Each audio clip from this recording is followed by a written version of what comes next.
Hello दोस्तों, Kerala vlog number 25 में आपका हार्दिक स्वागत है। मैं मोइन शम्सी हूँ। ये चैनल है माय हिंदी माय उर्दू। इस वीडियो में आप केरला के नज़ारे तो देखेंगे ही, लेकिन शब्दों को भी सीखेंगे। आज जिन शब्दों की बात करूँगा, जिन शब्दों के अर्थ, उनका सही उच्चारण और उनके सेंटेंसेस बताऊँगा, वो हैं मलबूस, हसासियत, मसानिया, मुतहम्मिल, शिराक और वक्फ़े सवाल।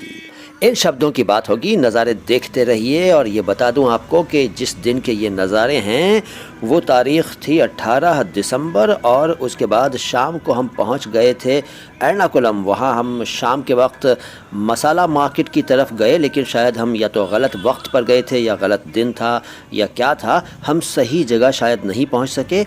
एक दो दुकानें हमें मिली, वहाँ से हमने कुछ एक मसाले लिए और फिर चले आए वापस होटल की तरफ।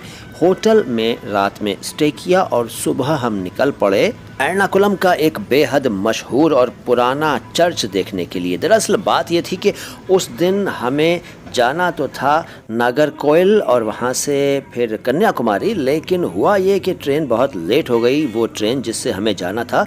इसलिए हमने सोचा कि उस वक्त का इस्तेमाल करें और एर्नाकुलम में उस चर्च को दिखाएं। तो वो चर्च देखने के लिए हम मेट्रो से गए थे, लेकिन वो नज़ारे थोड़ी देर के बाद। अभी तो मलबूस के बारे में जानिए। मलबूस का अर्थ होता है कपड़े पहना हुआ शख्स, और इसके अलावा इसका एक अर्थ कपड़ा, लिबास यानी वस्त्र यानी पोशाक यानी ड्रेस यानी गारमेंट यानी कॉस्ट्यूम।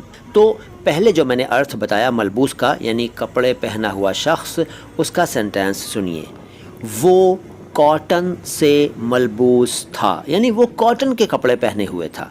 अच्छा, दूसरा सेंटेंस, मेरा मलबूस सबसे अलग है, यानी मेरी पोशाक, मेरा लिबास, मेरे गारमेंट्स, मेरी ड्रेस, मेरा कॉस्ट्यूम सबसे अलग है। ये दोनों सेंटेंसेस मैंने आपको बता दिए। अब दूसरा शब्द मैं आपको बताता हूँ, लेकिन ये नज़ारे रात के हैं। ये रात में हम जब मसाला मार्केट वाली बात जो मैंने आपको बताई थी, उस वक्त के ये नज़ारे हैं।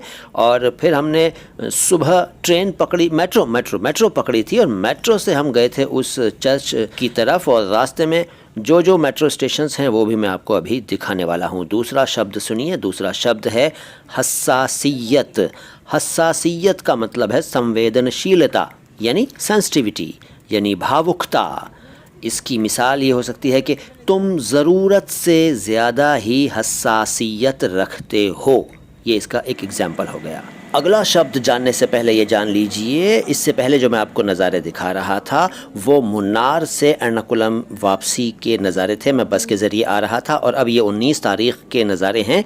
मैं इस वक्त ट्रेन के नज़ारे दिखा रहा हूँ। ट्रेन से मैं ये रिकॉर्डिंग कर रहा था, और ट्रेन हमने पकड़ी थी एर्नाकुलम के रेलवे स्टेशन के पास वाले मेट्रो स्टेशन से, जिसका नाम है एर्नाकुलम साउथ। वहाँ से पकड़कर हमने अभी जो आपको स्टेशन दिखाया वो स्टेशन था टाउन हॉल स्टेशन था।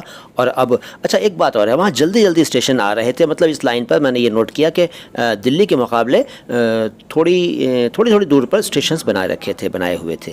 तो ये जो अभी स्टेशन निकला, इसके बहुत जल्दी यानी शायद लगभग 1 मिनट के बाद ही अगला स्टेशन आ गया।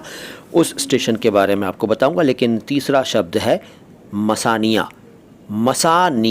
इसके बारे में बताता हूँ। देखिए, स्टेशन आ गया, हम पहुँच गए, और इस स्टेशन का नाम क्या है? इस स्टेशन का नाम है कलूर।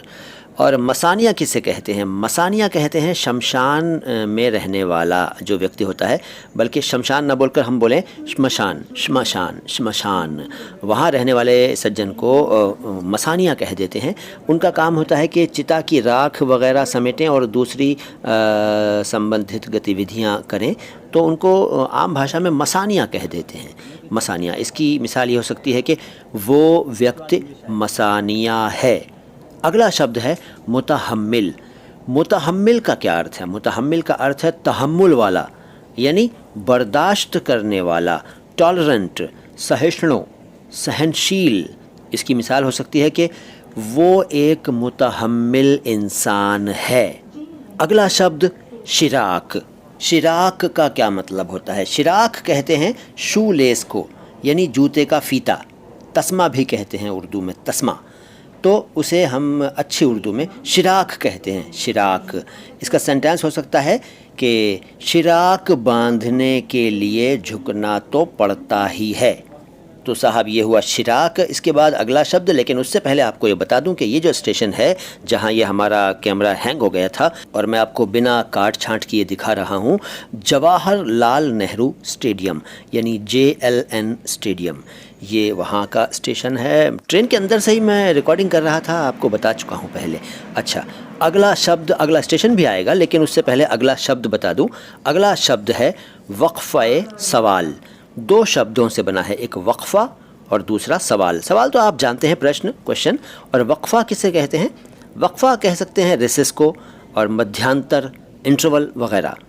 एक ख़ास मतलब किसी चल रहे काम के बीच में ब्रेक जो होता है उसे वक्फ़ा कह सकते हैं। ठीक है, लंच ब्रेक भी कह सकते हैं, और तरह तरह के इसके अर्थ हैं, बहुत सारे पर्यायवाची हैं। तो वक्फ़ा सवाल क्या होता है? देखो, वक्फ़ा सवाल कहते हैं प्रश्न काल को, अंग्रेज़ी में शायद क्वेश्चन आवर कहते हैं या क्या कहते हैं। तो ये वो अंतराल होता है जब विधानसभा या लोकसभा या राज्यसभा में जब MP लोग या MLA जो भी वहाँ पर होते हैं वो जो क्वेश्चन करते हैं, उस सवाल वाले सेशन को प्रश्नकाल कहते हैं, और उर्दू में कह लीजिए वक्फ़े सवाल। अच्छा, अब मैं आपको बताता हूँ वक्फ़े सवाल का सेंटेंस। इसका एक उदाहरण ये हो सकता है कि कल लोकसभा में वक्फ़े सवाल के दौरान हमारे MP साहब ने भी सवाल पूछा। ये एक एग्जाम्पल हो सकता है, और भी बहुत सारे हो सकते हैं। अच्छा साहब, आज तो इतना ही है, और इससे आगे की बातें अगली मुलाकात में होंगी। अगर आपने पिछली मुलाकातें नहीं देखी हैं तो ज़रूर देखिएगा, और इसके बाद वाले वीडियोज़ भी ज़रूर देखिएगा, क्योंकि हमारा जो चैनल है ये उर्दू और हिंदी दोनों भाषाओं के शब्दों के शुद्ध उच्चारण को एक साथ लेकर चलता है, और ये अपनी तरह का वाहिद चैनल है, यूनिक चैनल है। ये हम नहीं कहते, ज़माना कहता है। अच्छा, ये स्टेशन जान लीजिए कौन सा है। इस स्टेशन का नाम है पालारवट्टम। पालारवट्टम। इससे आगे की बातें अगली मुलाकात में। इजाज़त दीजिए, लाइक ज़रूर कीजिए अगर नहीं किया है तो, और चैनल को सब्सक्राइब भी कर लीजिए भाई। ठीक है, okay, see you, bye bye.